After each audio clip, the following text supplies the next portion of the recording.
People, makeup just isn't doing the trick anymore when it comes to looking younger. 40 is a new 30, 50 is a new 40, and that's kind of what's happening. And keeping up with the latest celebrity looks is hard enough these days. It puts a lot of pressure on people at times. In our culture today, there is so much emphasis on those stars that come out. If you're someone who wants lips like Angelina Jolie or cheekbones like Kim Kardashian, what if we told you you can actually see how you could look with them without getting any work done yet? Patients have come into a practice and they don't know what to expect as far as how their surgery will go. From nose jobs to even facial reconstruction surgery, the options are endless. There's people that come in and they're ready for plastic surgery. They're wanting drastic results. Using a 3D imaging machine allows the patient to visualize exactly what that'll be. It's known as the Virtual Plastic Surgery Simulator, and here in Colorado Springs, there's only one office you can go to see yourself before and after. It can be a catch-22 because you want to show them what you can do,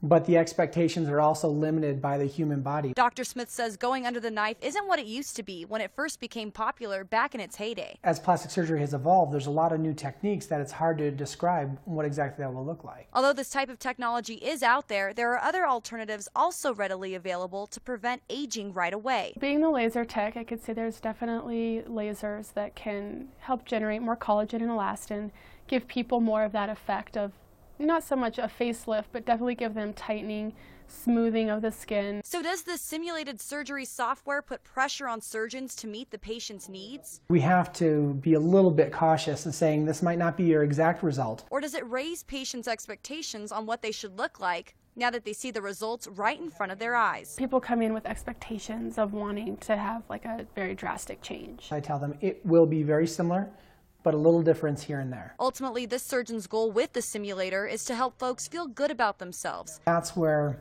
the biggest change that I can have, the biggest impact that I can have in somebody's life is just to help them feel better and more confident about themselves. And even though it's not for everybody, plastic surgery may be the way to go to get that end result. As long as we're doing what's safe for the patient and taking care of patients like any other physician should be and putting the patient's needs first, I think then we'll gain more trust and hopefully we'll become more of a trusted practice.